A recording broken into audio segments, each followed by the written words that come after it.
Welcome, you and all, to another episode of the Global Latin Factor podcast, where we talk about Latino everything. I'm your host, Crispin Valentin. Make sure you subscribe to the channel right now.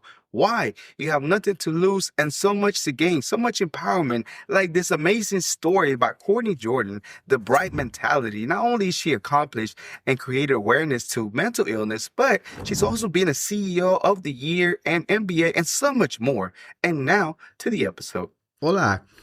Hola, Courtney. How you doing today? Hola, good to see you. Thank you so much for being here. I appreciate it. I know here in the Dallas DFW area, traffic's hectic, but thank you so much for being here and taking the time. Thank you so much for having me on. I'm so excited for this. You want to tell us how we got to meet each other already? So I got to meet this lovely lady at the Kava Bar Fort Worth. Yes. Shout out to the staff, Chris and everybody at the Yes. house.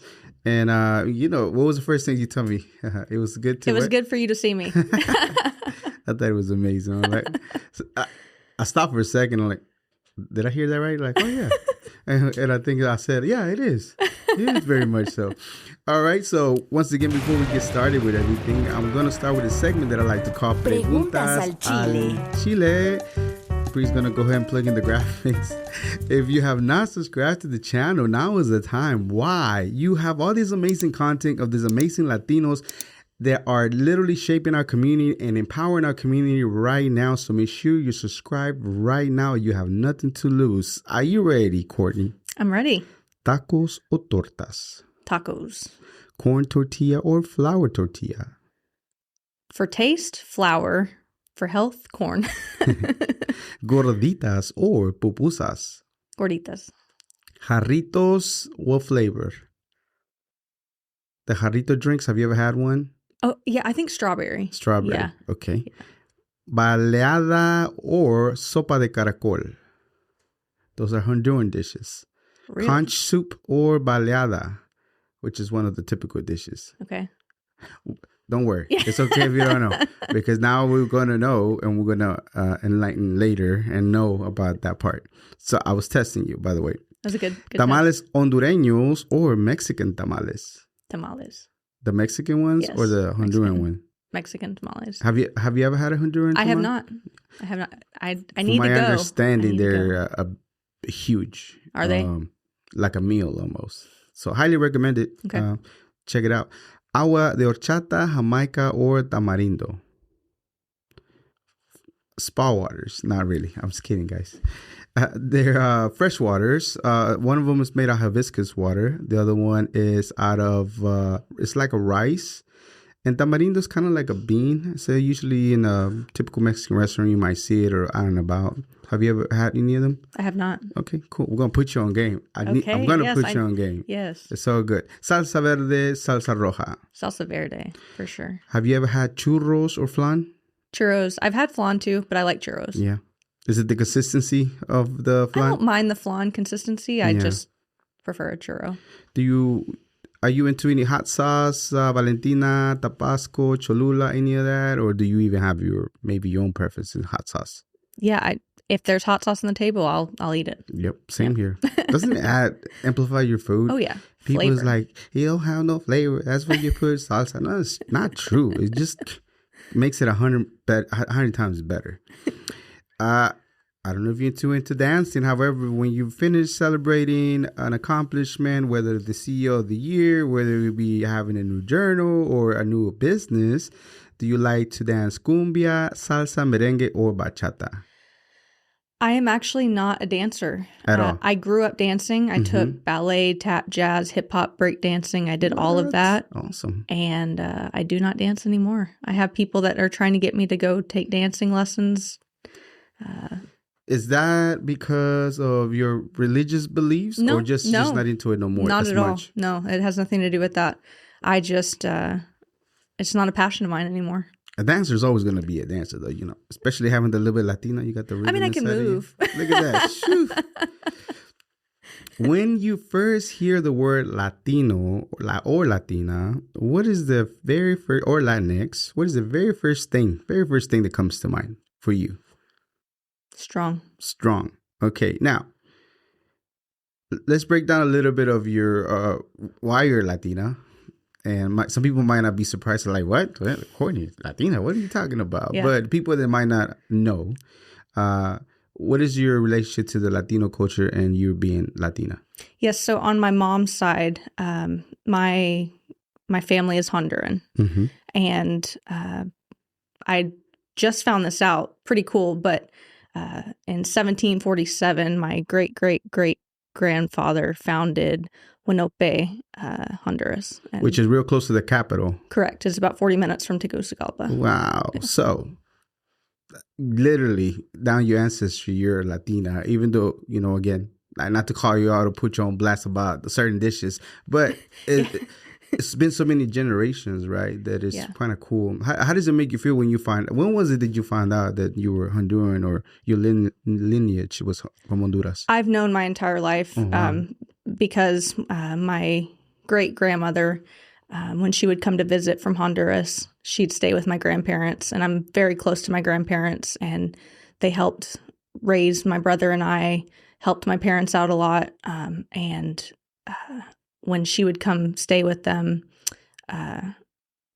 would learn Spanish at a very young age, and awesome. That's pretty neat. It was very special to have my great-grandmother. Yeah. Have you ever been to Honduras? Have you ever want to travel to Honduras? I do, and I have never been. I want to go. Mm-hmm. I really want to do a mission trip in Honduras. Oh, awesome. I've talked about doing that, and one day I will do that. Yeah, most certainly. Now that everybody knows that you're Latina, would you care if anybody calls you Latina? You'd be offended? How would you take that? I would not be offended. Awesome. No. Awesome. Let's break down a little bit of how was it that you say you're growing up with the influence of your grandma and your grandparents whenever they came in? Did you kind of sort of see a difference in the house and the way they actually acted towards you as far as the way they were, their behavior, their demeanor, or how was it for you seeing them? I loved growing up, going to their house and learning a lot of my grandmother. When my grandfather was at work, she would teach us a lot of activities, and we'd work on math and arts. We did a lot of creativity projects and build Legos and that kind of thing. And I really, I feel like I got a lot of my creativity from a young age over at their house because we were always working on projects. And I did learn. I was thinking about this today. I was over there today, and I was walking around their property. And one of the trees was down. And I remember when I was younger, I was probably age 6 to 8. And I loved going over there and picking pears. And the pears would fall on the ground and we'd pick them up and we'd get, 25 cents a pear. Wow. And it was a pretty good deal at that age, right? I mean, that's 25 cents a pear. Yeah. Sometimes it was 10, sometimes it was 25. But it was really great because it taught me at a young age work ethic, and you work and you get something in return. So even as a young age, the entrepreneur, whether you wanted it or not, kind of sort of was like creeping up a little bit. That's pretty neat. Yeah. As far as her, I believe your grandma was the one that was also a writer, or was it my great-grandmother, famous author in Honduras? What was her name? Isabel Guede Rodriguez. Oh, yeah. Rodriguez too, you said. Rodriguez, right? Yeah. Right, that's and cool. In 1747, I think I told you guys that my great-great-great-grandfather founded Winope, Honduras. Esteban Rodriguez is his name. Esteban Rodriguez is his name. Yes. Esteban Rodriguez. Yeah. We looked it up and verified, by the way. You can chat GPT if you want to.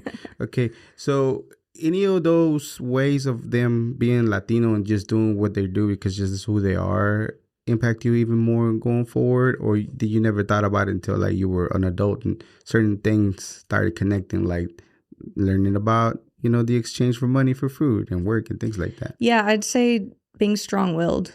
I witnessed a lot of that in my family growing up, and I think I have a lot of that. Can you tell me a little bit of those examples? Is there a particular one that stands to mind that you kind of sort of saw it that helped you out or realized that was a thing?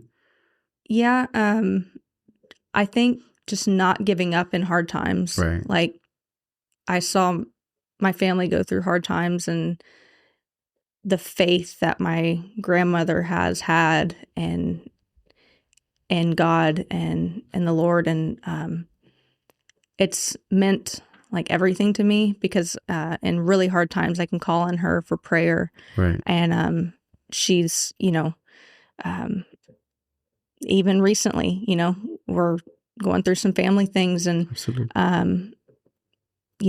she continues to stay strong in her faith and call on God to answer prayers. And Right. it's beautiful. And I've learned a lot of my faith from her, a lot of my upbringing. I would go to church, but I didn't have a relationship with the Lord until later on in my life. Mm-hmm. And I'm sure we'll touch on that Mm-hmm. here in a little bit. But,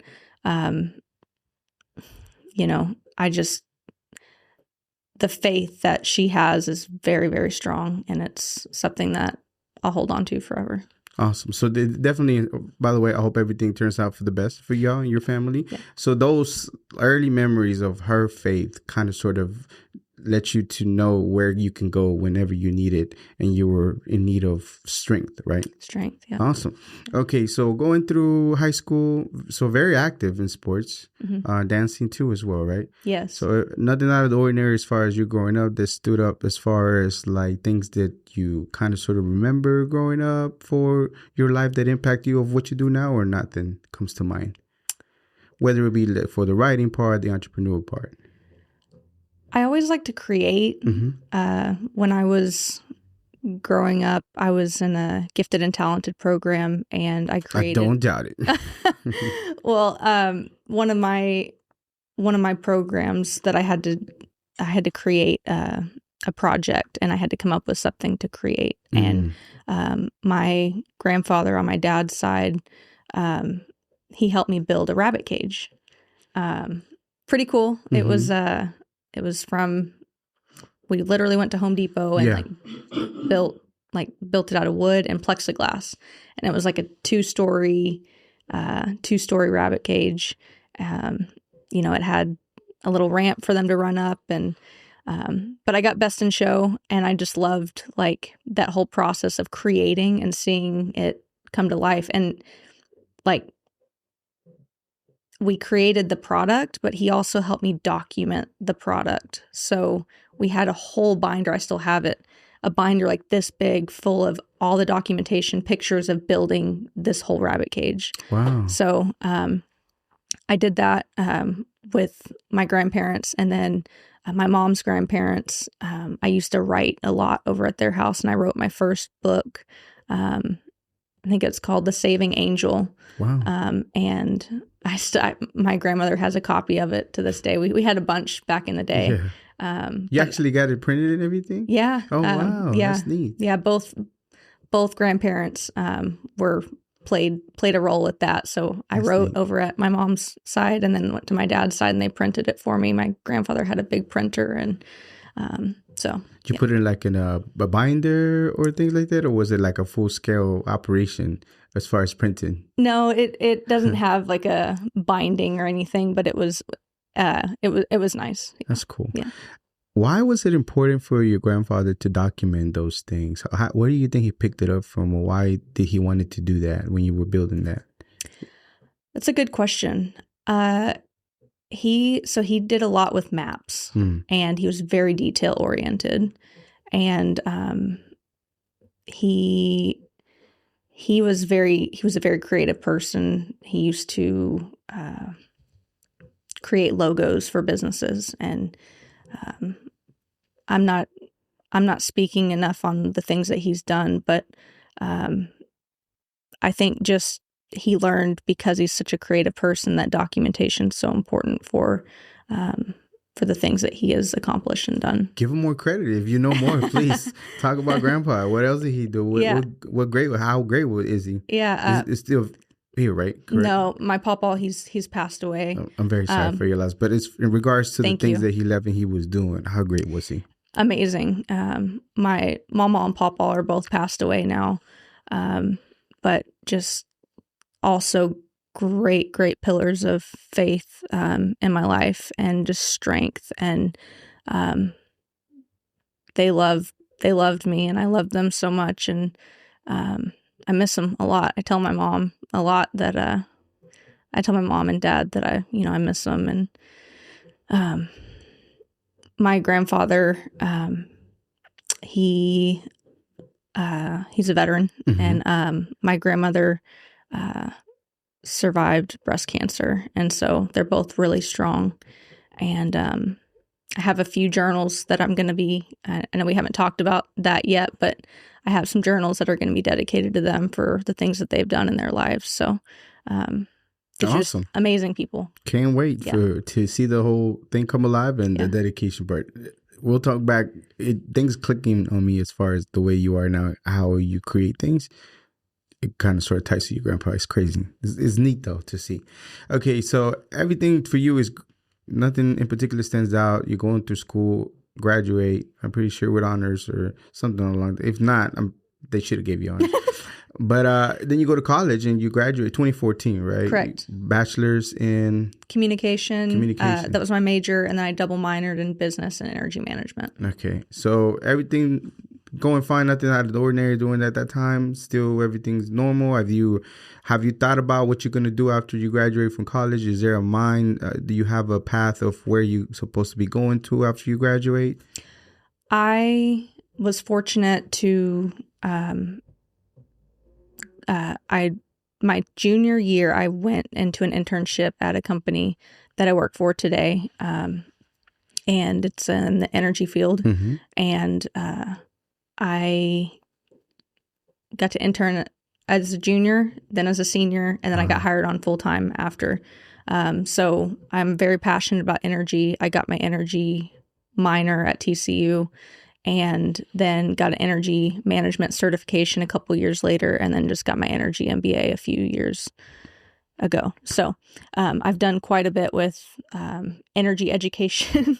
And so, yeah, my dad and my grandfather were in oil and gas and energy, and so kind of following in their footsteps. And my brother has also been involved in the industry as well. So kind of a family thing. Yeah, is that kind of sort of why you wanted to go in that way, or why did you become passionate about energy in itself? I was passionate about it when I started interning at the company that I work for today. I didn't know that I was going to love it as much as I did, but I like to say I caught the energy bug. Caught it early. Pun intended. Yeah, I caught it early on, and I love it. Like, I'm very passionate about energy, and the just helping fuel the world. What is it about it that you grew a love like fairly quickly as far as like fuel itself? Maybe people like your regular person, I think about pumping gas and that's it, or maybe gas in my stove, but nothing else outside of that. My electricity maybe, but that's it. There's really not a lot of thought to it. I just know it happens. When For you? it's amazing because we're pulling something from the ground that is helping you in every area of your life. And I don't think people realize that, everything that we do comes from energy. And I think a lot of people do, but it's just fascinating. And we definitely take it for granted because we don't give it two thoughts again. Just nobody sits at the pump and like, oh my goodness.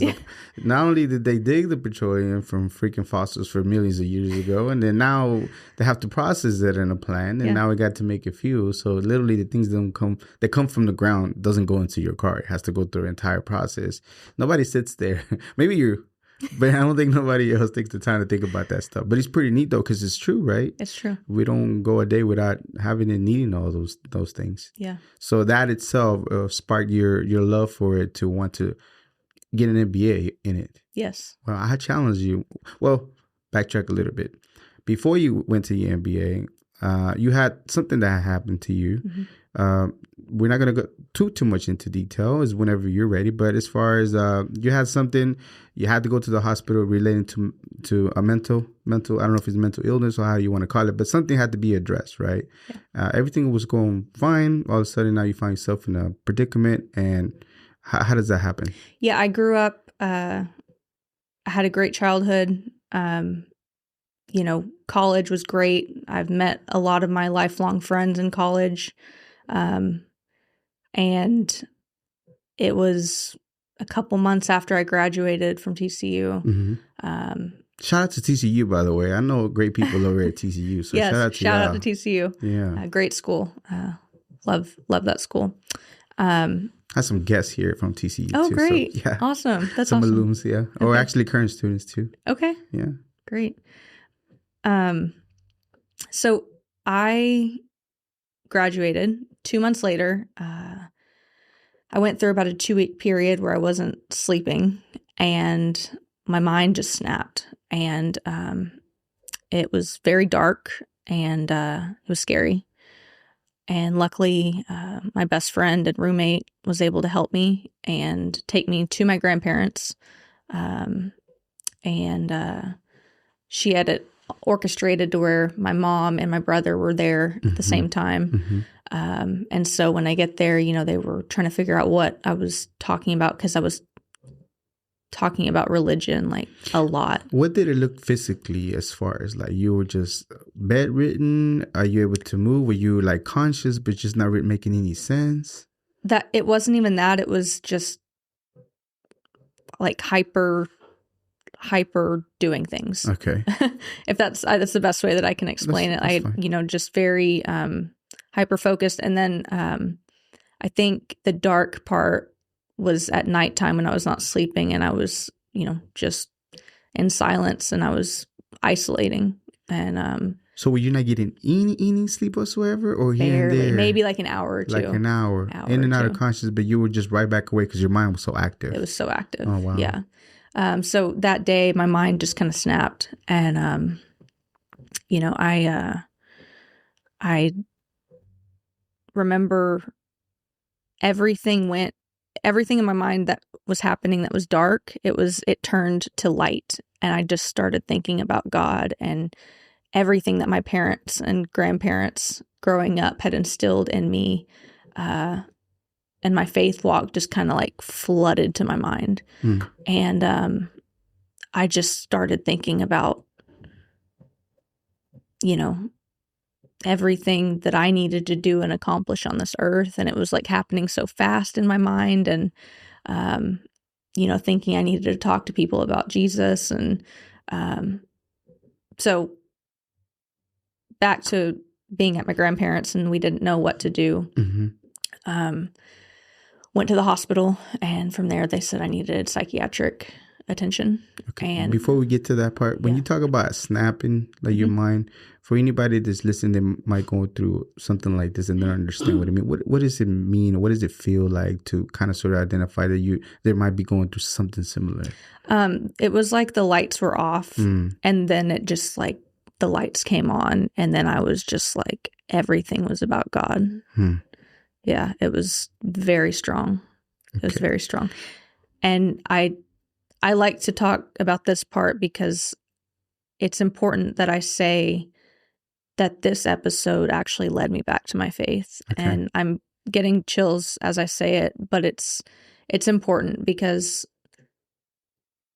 if I had to go through it all again to lead me to my salvation, like I would do it. Even though a lot of it was painful, it's important to me that that I have my salvation. And so there's beauty in the pain, and That's awesome. Yeah. So once the doctor sees you, they recommend to do this, and now you're getting treatment for it. Even after that challenging part of yourself, of course, I know I'm kind of fast forwarding like it was easy, but it wasn't, right? I'm pretty sure it was very challenging. Your faith kept you strong, but at the same time, they diagnosed you, they gave you medication for it. Was there anything else that they recommended for you to do to help you out? Or was that, okay, this is the diagnosis, this is what you can take, and good luck? Seeing a therapist regularly. My grandparents helped me with that. They wanted to make sure that I was doing that, on a weekly as needed, but mostly weekly basis at first, just to make sure that I was okay. A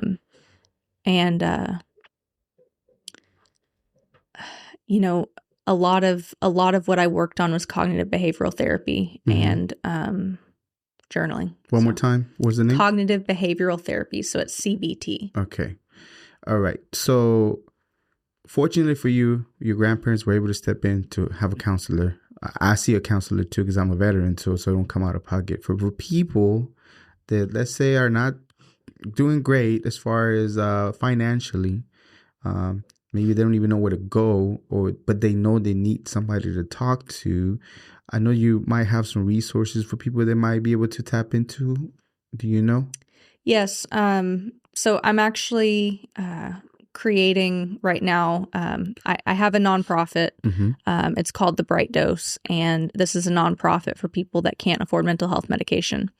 And we're working. My team and I, my Bright Mentality team, we're working on creating. And this is brand new information.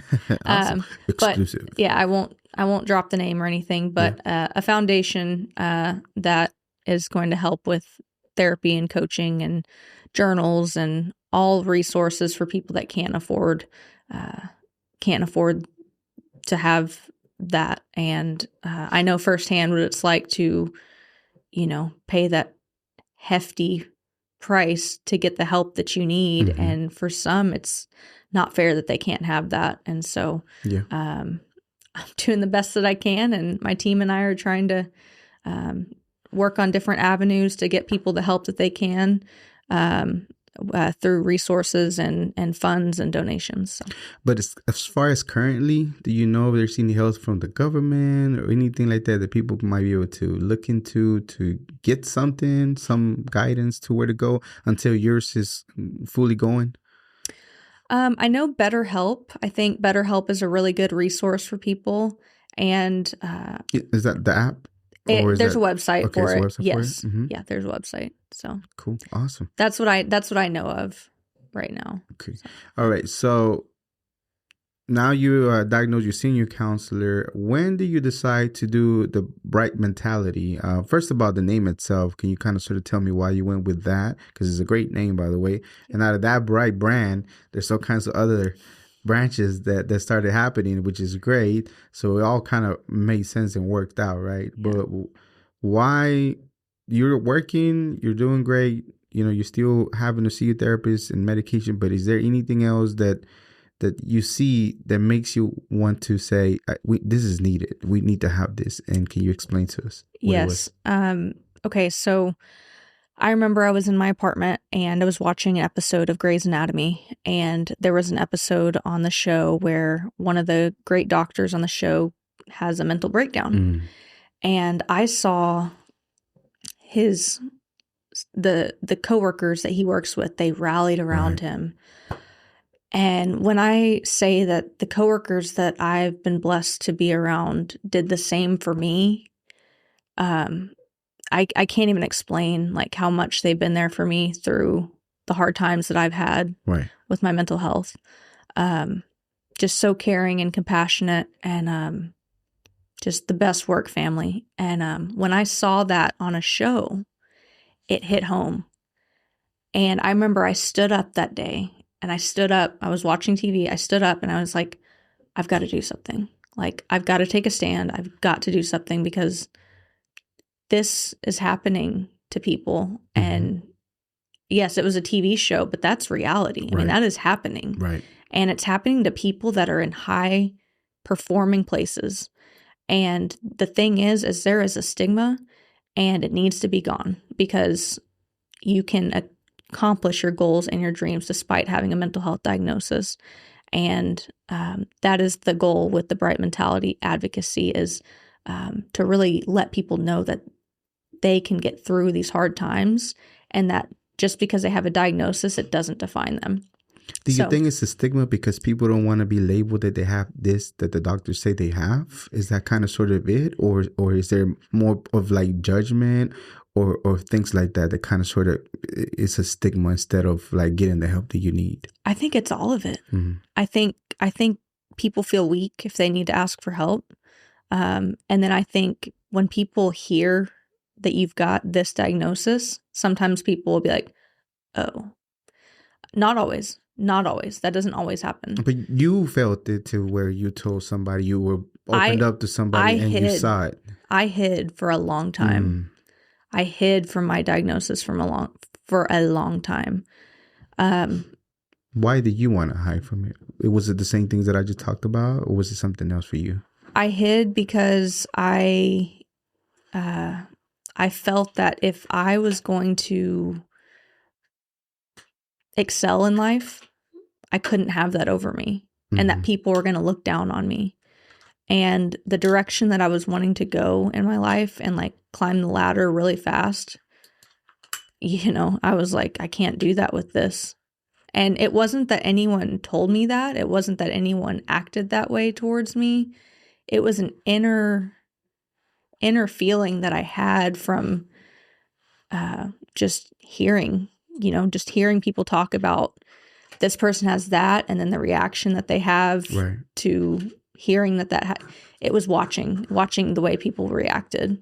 And I think if people realize that, like, if you can give someone a chance, despite if you hear that they have a diagnosis, it opens up the whole world to them, because having something like that over you, it's not your fault. It's not anyone's fault. Right. And I just That's cool. Yeah. Okay, so that idea comes to you that you have to do something about it. Is the name immediately is the thing that pops up, the bright mentality, or you just wanted to do something, or was it the journal that you wanted? The journal. It was a journal. I knew that that's what I was going to do. It was like a download, like how I needed to put this journal together. Had a lot of help along the way, a good coach, and I will say that the name came to me probably, I'd say 3 to 4 weeks after the journal did. I didn't have a name, and I was thinking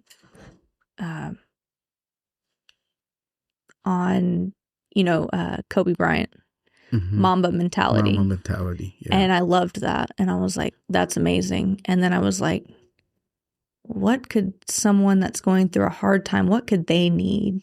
And it's like, they need something bright. Yeah. And it formed from there. So shout out to Kobe. Oh, that's awesome. So the bright mentality was born at that time. And like literally you said, everything pretty much was given to you. It's the way that it needed to be structured, and the way it needed to be, and the way you needed to put it out there. And these journal prompts that are in the journal, they are prompts that helped me along my recovery. And I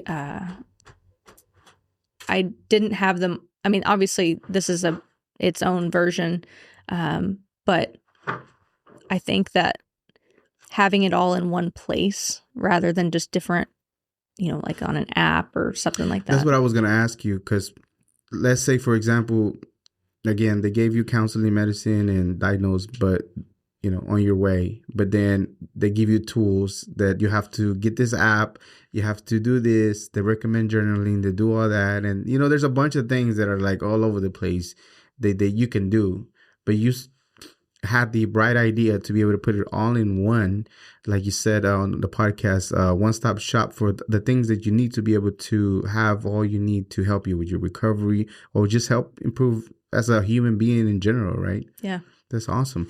Okay.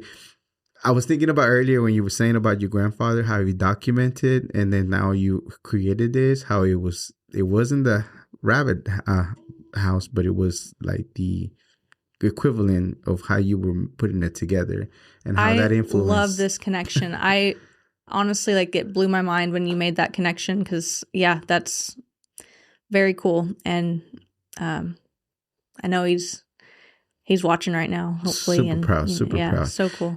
Break down the journey real quick for anybody that's looking. First of all, before we start diving into it, you have quite a bit of accomplishments. Over 900 copies sold. There's a couple other things. Can you tell me about the accolades of the journal so far, and then go into what it entails? Yes. So it's a 90-day guided journal. And when I first created the journal, I wanted to have it, the proceeds, 10% proceeds give back to a foundation. So I started the first few years that I had the journal, 10% of the proceeds went to the Hayden Hurst Foundation. And what year did it get started? The idea started in 2020 and the journal came out in 2021. 2021. Yeah. Okay. So Hayden Hurst Foundation, Hayden Hurst is a professional football player, and he struggled with anxiety and depression and wanted to create a foundation, mental health foundation. And so, reached out to them, and they actually bought a lot of journals, and they've been putting them around schools around the U.S. And amazing. So they're a great foundation. And I've been fortunate enough to be on a few podcasts and, start my own now. And so just trying to get the name out there as much as possible and really help as many people as possible. I created it to help. And, but yeah, it's a 90-day guided journal that walks you through your day from the moment you wake up to the time that you go to sleep at night. So everything from gratitude to your daily movement, your nutrition, your sleep schedule, goal for the day. And there's even a spot in there for medication. If you take medication, some people don't, but some people do. So I wanted to put that one in the Bright Mentality Journal. And your mood check. And can I talk about my favorite part? Yeah, of course. Please do. Okay. So my favorite part of the journal is the goals and dreams section. The goals and dreams. Goals and dreams. So it's every 30 days. If you flip it to... By the way, it's a how-to. I don't know if you can kind of sort of see it a little bit, maybe, but the how-to is right there, how to actually do it. So she's explaining a little bit to it, but the Bright Mentality kind of sort of gives you the date, and then it checks, starts like she said, the med check, if you had or not, or if you don't take, mood check, gratitude. Is it okay if Please do. Yeah. I'm like, wait a minute. I'm gonna bring it up a little closer. This way. Oh, there it is. My bad. I'm over here looking at the wrong camera. So there you go. So once again, I'm gonna go break it down real quick. Again, the med check, if you take or not, mood check, gratitude, motivational moment, on the move. Motivational moment. What does that mean to you? I mean, gratitude is obvious, but I don't think people really take the time to know the importance of being grateful just in general of today and how it affects your mood. I think that gratitude can highly elevate your mood because it puts you in a spot of just being grateful and happy. And even if something's going wrong, you can sense that, oh, well, this went right, so things aren't so bad. I think it's important. And, I even sometimes go as far as I do this in the morning, and then at night I have a gratitude journal next to my bed, and I write it because things happen of course, throughout the day that I'm like, oh, I'm grateful for this. Like I had a great day at work, I did this well in business and, just that kind of thing. So absolutely. So let's go over just a little bit on all of them just to make sure we cover all so they can better understand it. So again, you start off with the date. Your future is bright, amazing to start off. Med check, morning, noon, evening. And that's just to make sure that you took your medication today if you're on medication, correct? Correct. And some people take it different times. So that's why there's different spots on there if you take it in the morning, in the afternoon, or at nighttime. Or you can even do something natural, your tea or your whatever cacao you're into. You can probably do that down too. So I can see that working. Mood check. Why would you want to check your mood and the time of the day that it is? And after that, you just want to write a description about it? Yes. So how you're feeling. There's a feeling wheel also in there, a few pages, and you can pick the word that how you're feeling and then describe in detail like why you're feeling this way. Awesome. Of course, we explain gratitude, 3 meaningful things where you're grateful, just opening your eyes today, having a lovely lady here on the podcast, having amazing videographer, director here. I'm already winning. So motivational moments. Why is that a thing that was added in there? Motivation. So motivation and discipline are two different things. Mm-hmm. What are you motivated for the day? Like, what are you striving for? Like, what are you going after in the day? There's not a spot on this one in this version for discipline yet, but Do I sense an enhanced version? there may be one in the future. Cool. But yeah, what are you going after for the day? So that helps you in your mind have something to strive for instead of just going your day with like blah blah blah. That's right. Okay. That's right. On the move, levels 1 through 8. That's how do I plan to move by my body today? Move. So on the move means workout. Yes. To you. So I like the way that you just didn't say exercise, because kind of frowned upon sometimes whenever in yourself, right? You kind of psych yourself out. Just think, oh, I got to work out. But no, you just got to be on the move. Yeah. Yeah. Yeah. And I think it's important for mental health to have some kind of movement throughout the day, whether it be a walk. Some people can only walk to the mailbox, but as long as they're moving and getting some steps in, I think, like, for me personally, I think it's important that I like lift weights, and it's really good for my mental health for that kind of thing. So I heard a podcast. The gentleman was asking which one was more important, mental. It was something like mental health or working out, and the gentleman said working out because it fortifies your mental, having to go through a little bit of pain. I can tell a big difference on my energy level and mental health if I'm not working out. So I try to work out like 3 to 4 times a week, and daily if I can. Priority lists, most important things I need to accomplish today. Awesome. Yeah. Fuel for body, that's what you're going to intake, your food. Yeah. Very important too. Hydration, you got something that breaks it down to how many ounces you had, whether it be 8 ounces or more. Goal getter. So this is your favorite one, you said, or not? I do love this one because it's the goal for the day. But I'll go into my favorite after you're done with this list. Inspirational moment. Yes. What has inspired you for the day? So I try to come back to this after I get home from work. And what inspired me today? Was it a podcast that I watched? Was it something that someone said to me? What inspired me? Was it seeing someone help someone on the side of the road? Like what was inspirational? Meaningful moment? That's the meditating or something meaningful? Yep. Mindful. Yep. Mindful. Yep. Mm-hmm. Mindful. Yeah. Not meaningful. Mindful. Sorry. No, you're I'm making up words on your you're good. Your journey. Self-improvement. That's another one that you tapped into. You thought it was important because you kind of sort of got to check to see where you're at, right? To see how you're moving forward, how you're progressing. Yeah. And if there's anything that you've done that day that you're like, oh, I need to change that tomorrow, then that's the spot to put that in. Yeah. And my favorite, not really, snooze schedule. Hours you sleep, because part of the things that led you to what happened to you was not sleeping, right? Absolutely. So highly important. Yeah. Anything else within sleep that people need to be aware of whenever they look at the journal?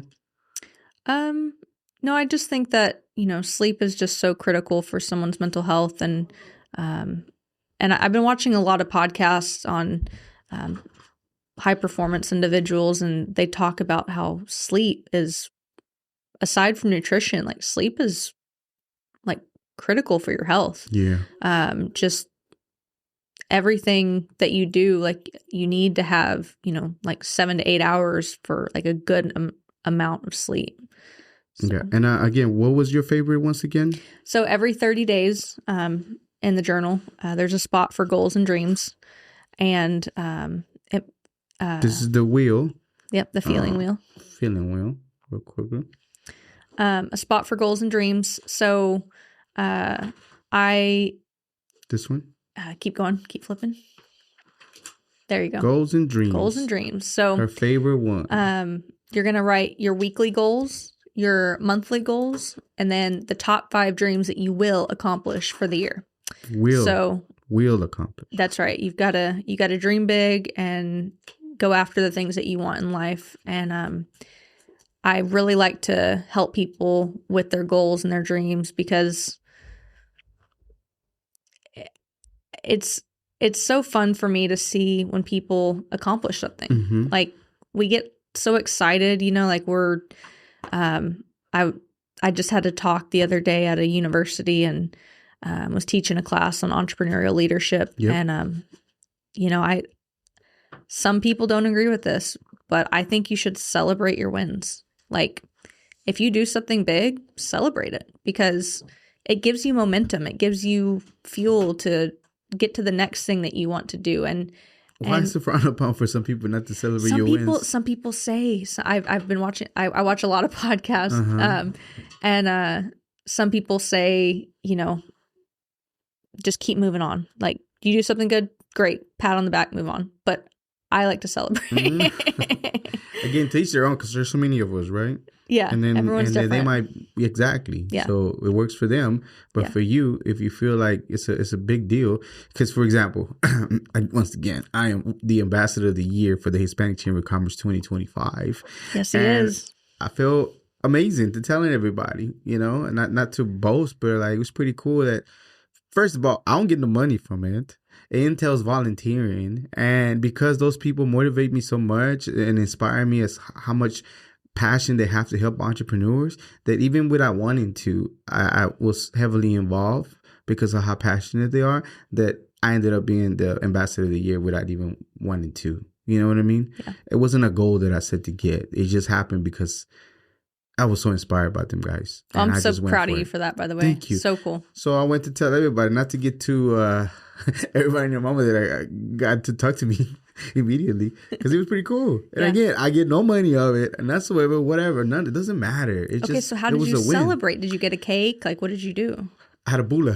A bula, yeah. There you go. I had a bula. I have a lot of celebrations with bulas. and it was just more of like, it's pretty neat to be able to feel that way, that and people are so proud of you. And a few of them gave me great words of encouragement in general. Again, all of us need to hear it, even the ones that say they don't. I mean, it feels pretty good to be able to hear those words that you're doing good, you're in a good trajectory in general, and then you're helping the community, your fellow humans, to be better off. Yeah. So I was happy for it. Yeah, that's great. I'm gonna stop saying it now, but I'm just saying. One more time. For the camera. I'm the ambassador of the year 2025 at Hispanic. By the way, top 5 largest in Texas, 5 or 6, but they're up there as far as numbers of people that are part of them. So it's pretty cool. And again, very awesome. Literally volunteer work at the kindness of my heart to go help them out. Because I just get so inspired by those guys and the work they do for entrepreneurs, and especially Hispanic Latinos, to give them great resources, great tools, and everything to make sure that they're successful. Well, I'm just so glad they've recognized you as this, because all that you do for the community and giving back and just being who you are, like, I think it's a great accomplishment. Yeah. So, and well-deserved. Thank you. Appreciate it so much. Okay, so back to you. Enough of me. Back to you. But, okay, so now that you made everything happen, how did it feel, first of all, before we touch on that? You actually went to a counselor, certified counselor, and some other people to kind of evaluate and make some changes before you actually got it published, right? Yeah, a friend and a life coach helped me, gave me a lot of resources for helping to build this journal, and a licensed professional counselor actually reviewed and edited it, and it's been vetted by a bunch of mental health professionals. So it is, it has been vetted, and What does it mean to be vetted? Vetted. So it's basically just been reviewed Stamp enough. of approval, kind of? That's right. Yeah. Okay, cool. Yeah. By medical professionals. Professional counselors. Yeah. Cool. Awesome. So there you go. If you are looking for something that, in my mind, I was thinking, like, is it just for people that are going through some stuff, or can anybody just grab it and they want to be a little bit more disciplined, kind of sort of want to have like a document that they actually are doing something because they want to have something? Is that for everybody? It's a tool for anyone looking to have a brighter life and to accomplish their goals and their dreams, and to make mental wellness a habit. And it's, it's for a working professional. It's for a kid. It's for a teenager, a young adult. It's for the elderly. It's for everyone. Yeah, because a lot of us go in an autopilot, just numb Oh, to yeah. everything and just move it, and we don't get any reminder like, hey bro, have you checked on you? How Yeah. you doing? Hey sis, have you checked on you? How you doing today? Have you Yeah. taken the time to do that? You know, To reflect and to acknowledge how you're feeling. And yeah, I mean, and when I say it's for everyone, it's like, who doesn't want to accomplish a goal or a dream? Yeah. You know, I know you can do that on a piece of paper, but it's good for documentation purposes, right? To go back to what my grandfather helped me with my rabbit cage, right? Like, documentation is important. And I actually save all my journals, and I go through them sometimes. And I'm like, wow, last year, look what I've had them for 4 years now. And I like, look what I did here, look this day, and look where I am now. And documentation is so important. Is there, for somebody there's like, I always think of people that are not, this is great for people, even successful people, maybe people that want to be more successful in general, but some people that are not so well off financially. Is there like a discount code or something that they can grab it or something? Yeah, there's a 10% discount code on my website. And you just have to subscribe to the website, and yeah, you get 10% off. There you go. Yeah. Go grab it. I'm going to grab myself one. I'm going to see how much I can keep it up and how many I can accomplish. But it's neat. Awesome. And then off of this one, is that where the next one came about? The Bright Faith Journal. The Bright Faith, yes. Really excited about the Bright Faith Journal. Had the idea shortly after I created the Bright Mentality Journal. I wanted to create a journal at first for everyone. And then because my faith is so important to me, wanted to have one for faith. And also because, faith ties into the mental health aspect that I've gone through and the hardships that I've gone through. Really wanted there to be a faith one. So there's power prayers at the beginning of this one. It's got everything from spiritual fitness. So I really like it. It's got putting on the armor of God and, talking to the Father and being obedient and like favorite worship songs, favorite Bible verses. And so it's a good one. And I know it's changed my walk with the Lord. Like when I journal this in the morning, a lot of times will do the faith one over the Bright Mentality, but I'll do both of them different days. But the feedback that I've had from the people that use the Bright Faith is that it's life-changing. So is it preferably to do the 90 days continuously, or if you skip a day, come back and just pick it up? Yeah, you can always skip days? A day and then come back. Okay. Yeah, because there's some days that I'm out the door, like I'm running out the door and I don't have time to do it. But I like, if I have it my way, like I wake up at 5 a.m. and make sure that I do my journaling and personal development and all that. And that this is a part of my personal development. Sometimes you alternate this one to this one. Yes. And then for that one, was that one reviewed by anybody that actually looked at it as well, kind of like this one? Or a pastor actually endorsed the journal. Pastor Colin Connor. He's the pastor of Grace Methodist, Evangelical Methodist Church in Haltom City. And he's been a great pastor, and he endorsed it. And also this journal has been published. I got this one was self-published. The Bright Mentality Journal was self-published, and then the Bright Faith Journal has been published by Cypress and Pine Publishing. And so Arlene Connolly has been a great publisher, and her team, Megan, her daughter, just great people, and spirit-filled family. And so that's been edited a lot. Awesome. Yeah. So right now we just have these two that you have, right? Yes. But in your mind, you have others that you want to eventually come to fruition. Do you want to tap a little bit into those, or just wait? We can. Working on a veteran journal and fitness journal and finance journal. And a kids, you said one too, right? Because I know this one can be, but it may be a little bit for younger ages. Yeah. There's a kid that I coach, and he's great. Really proud of him, and he's going to actually help me with the kids version, which is going to be awesome. And he has both of the journals and uses them, and so he's going to help me with the kids version. Awesome. Yeah. Amazing. So again, the website is where they can pick it up only. Is there any other places? Amazon, people put in different places. It's going to be on Amazon soon. Right now it's only on my website. And one more time, the website? thebrightmentality.com. We're going to put it in the description, by the way. And the website, 10% discount. Yes. Just saying. Okay. So now that you did this, has there any other doors open for you as far as speaking engagement? Because eventually you want to transition. So the right mentality is great. You developed it. It's going. You're working on it. You're hiring people. You have your team. But now in your mind, you want to expand to something different. Have it run by itself and then go into another space for yourself, correct? Correct. Yeah, I want to have, I'm working on my own personal brand, and it's going to be where I'm going to have my speaking engagements and,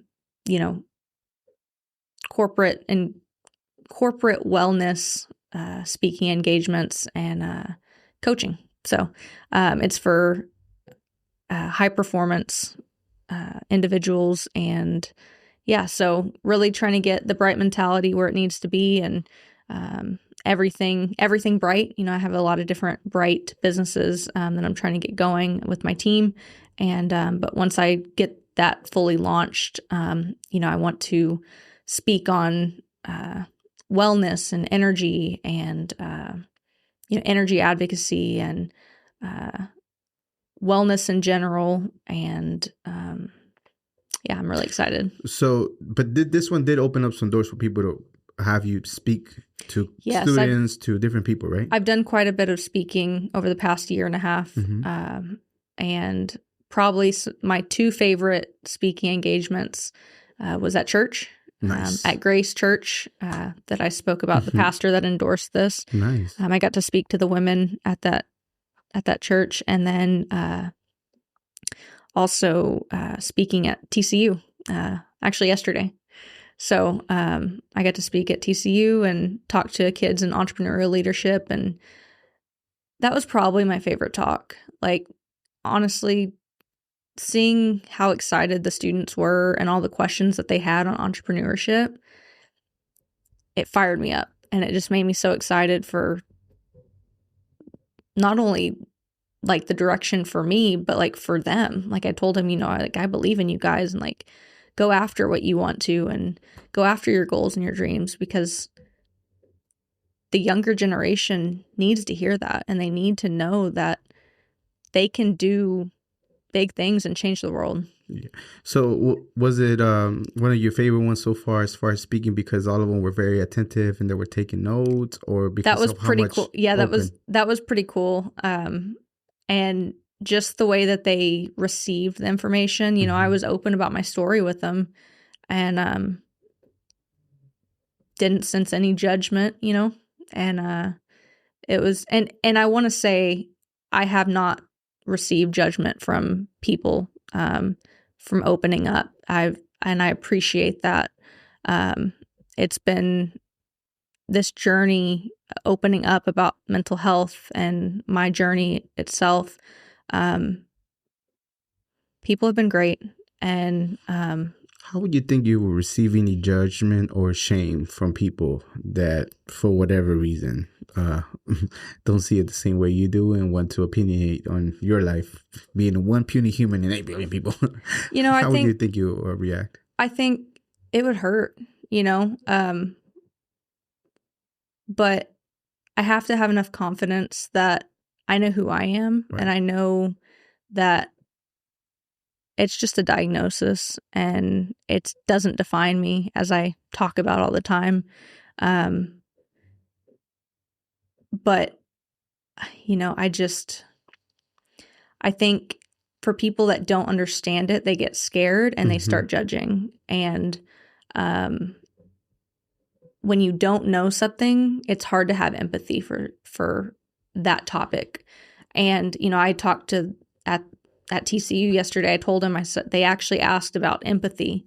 And I said, when I was at TCU undergrad, I didn't have empathy for people that had anxiety, depression. Like, I didn't understand it and I didn't have empathy. But since I've walked in it now, I understand. And it's given me the empathy to help people go from crisis to confidence. What is the best way to help people that they open up to you, they entrust you to open up to you to tell you this? What can somebody do that doesn't go through to first have empathy, but what else can one do to help them out besides let them know about this journal? Empathy and encouragement. I think encouragement goes a long way. Mm-hmm. Like, if someone's struggling, help them out, like, let's be a generation where we're going after kindness, Right. and really truly help out people if they're struggling, and not look down on them, and not misjudge them. And I mentioned it earlier in the show, but if you can open up and give someone a chance despite them having a mental illness, try, because it's changed my life to be given second chances for that. Mm-hmm. And to the people that know who you are, like, thank you from the bottom of my heart. Like, thank you for those second chances, and truly being there for me when I've been at low points in my life. Yeah. And again, thank you so much for opening up.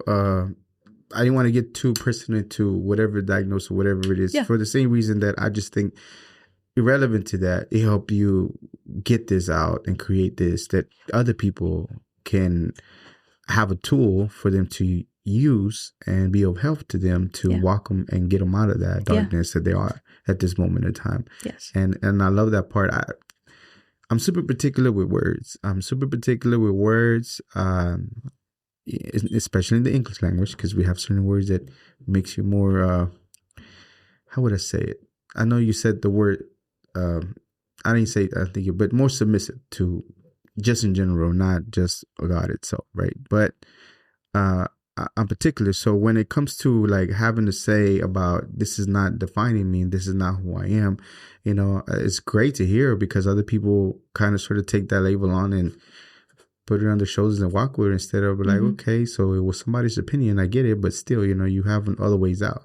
And then of course we have everybody and their mama talking about mental illness. It's not like it's just you in general. There's a lot of people, but more people just talking about it instead of sharing their story, willing to put themselves their not only their story out there, but let alone do something about it. Everybody's just in social media typing about, you don't understand it, you don't this and that, but what are you doing about it? Or what other things are there for you to do to help out, instead of just complaining or commenting, Absolutely. And I wish I could say it's always been easy for me to be open and talk about it, but I have fought so many times not wanting to work on this stuff as part of my purpose. Like, at first I was like all in, and then it came time to that I wanted to put it away, and I was being obedient and keeping it going, and so glad that I did. And it is a part of my purpose, and I just feel so happy and alive working on it and helping others and lifting others up and letting them know that the world is theirs too. And it's important that you know that if you have a mental illness or you've been diagnosed with a mental health disorder, like, change the world. And a lot of people that have mental illnesses have changed the world. And so just don't give up and keep fighting for who you are and what you want out of life. And I really mean this. Like, I believe in you, and like, do not give up. Just keep going. How do you push through? I know you said being disciplined. How else do you push through when you kind of sort of want to put it away, but it just can't? It just can't go back away. It has to go out and be a part of the world. How do you push through? And are you referring to, in general, just doing like everything regarding bright mentality? seeing lives changed. Mm-hmm. I have an example. My mom gave a journal to one of her friends that their daughter was going through a really hard time. Mm-hmm. And she gave him a journal to give to the daughter. And you know, my mom came home and told me, yeah,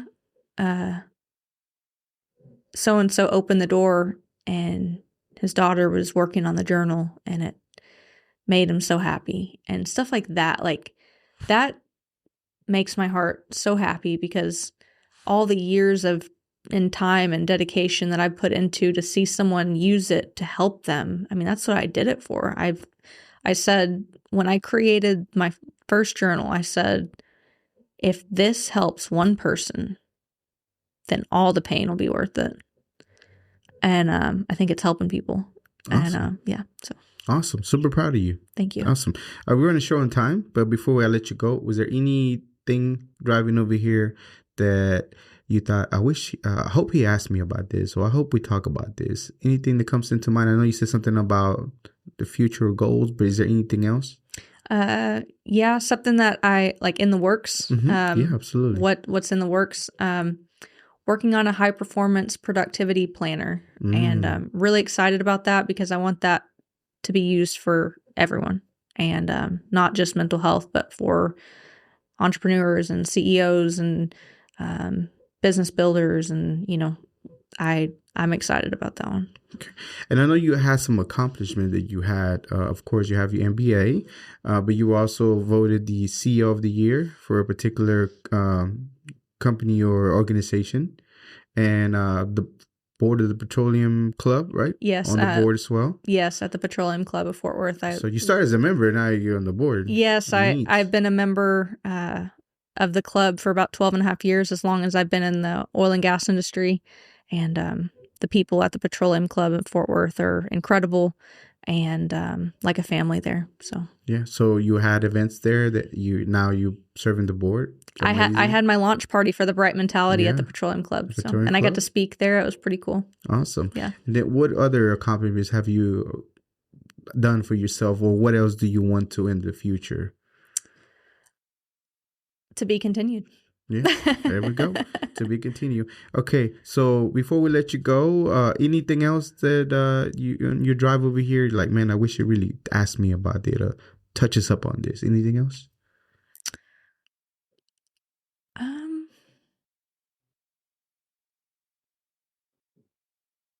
Yeah, I'm just so thankful to be on this show. Like, this was just so awesome to open up and talk to you about this. And, you've been a friend of mine, and to see you in this element was just incredible. So I really appreciate it. Absolutely.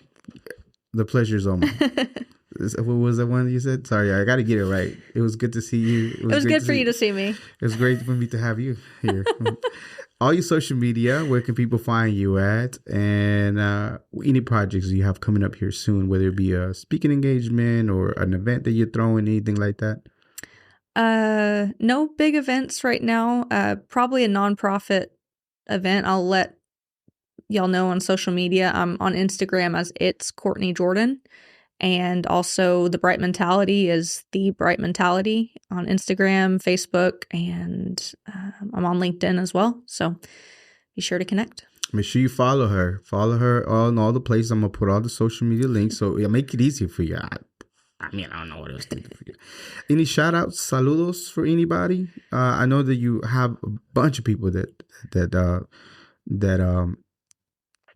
kind of helped you out along the way and everything else, but anything that stands out to mind without forgetting nobody, I'm just saying. Yeah. My family, my close friends. I want to give a special shout out to Mita. Mita was my great grandmother, and she was the one that talked to me about Spanish, and an author as well. So hope I can follow in her footsteps, and that's one of the things that I'm working on is writing. I'm writing some books right now.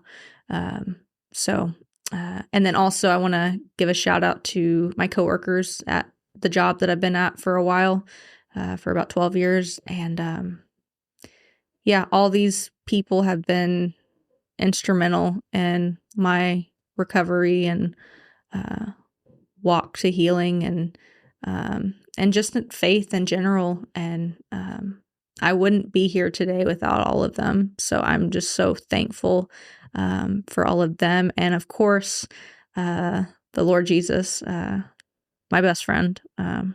And I wouldn't be here without him. So we didn't touch up on the podcast, but I do want to before I let you go. So you did start a podcast. You have season 2 coming up very soon with Yes. a co-host. yes.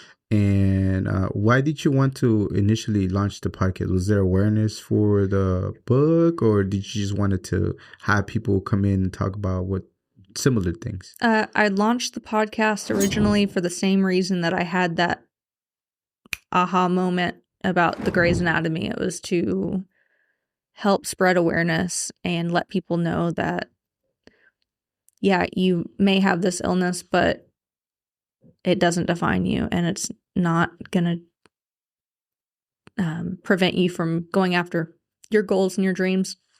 And yeah, that podcast is meant for comeback stories. So a lot of my coaching, I like to call it comeback coaching. So taking people to their ultimate comeback, of, from the bottom to the top, and place to talk about faith stories and mental health and all that. All right. So make sure you also follow her on YouTube, because I'm going to put the link as well. So very easy for you. Go to the descriptions of the video. For all my audio listeners, I'll put it in there. But again, just go to YouTube and you'll find it. If you're on listening, you want to see our smiling faces and the pretty lady here. Come on. You know you want to do that. What is an important lesson that you learned creating the journal that you would tell your younger self that will help somebody else out, or the business? I would say, and this is actually a great question, because I did not give a shout out to my Bright Mentality team, and thanking them for all that they've done. But I would say having the right people around you is so important. People that believe in the vision and help you along the way. It's critical for your success. And it's like when I found out the award, the CEO of the Year award, I messaged them and I was like, this is to you guys too, because we're a team. So having the right people around you is so important. That's why she won CEO of the Year. That's what I'm saying. You can't be a one-man show, one-woman show. You know what I mean? You have to be able to delegate. Like some of the more genius people, the genius thing they did is to bring the right people in on board to be able to be successful. Do you think Elon Musk and all them, Gates and all them, know how to do every single freaking thing that there is to know about a laptop or a Tesla? No. Takes a team. But they bring the people in to be able to make it happen. And that's why our small vision doesn't let us see that part, that they just get to choose the right people to bring them on board to be successful. That's right. Yeah. So usually throughout my day, sometime throughout my week, I say something along those lines. I'm not immortal. I am mortal, and I will die one day. Not to scare me, terrify me, or anything. It's just we're not here forever. It's a reality of life. With that, and that helps me hurry up and do things. With that, I wish you a very long, prosperous life. After everything's said and done, what do you want people to think and feel about your life? Just that I've left an impact on those that have walked a hard life. Yeah. Walked a hard life with mental health. But not all about mental health, but also faith. Like, because my faith is so important to me, I love talking to people about God and the Lord, and just really uplifting people and giving them the hope that He is the God who He says He is, and He will do what He will do, and His will be done. And Awesome. Well, again, such a pleasure to have you here and to be able to show this to the world and be able to show them that there's a tool out there that is took a lot of time and it's been verified, and that it's willing to help you, has the ability to assist you and help you out if you're so willing to open up for that. So thank you so much. I think we just met not that long ago. I don't think 2 months probably or less. Yeah, probably. Yeah. Yeah. So, immediately, it was a great great to see you immediately. So after that, it just, we just talk here, small talk here and there, and I learned about what you were doing, learn about reconnected with your Latina roots of like, I'm Latina too, really. And that's pretty neat how you told me the story was sitting down right there. I'm like, oh, that's great. Yeah. And then just looking into all the things that you've gone through, right? From dealing to what you have dealt with to even that not even defining you to continue to move forward with your certification that you have for energy, to getting your MBA, to having to create the entire journal and working on your business, to the accomplishment is amazing.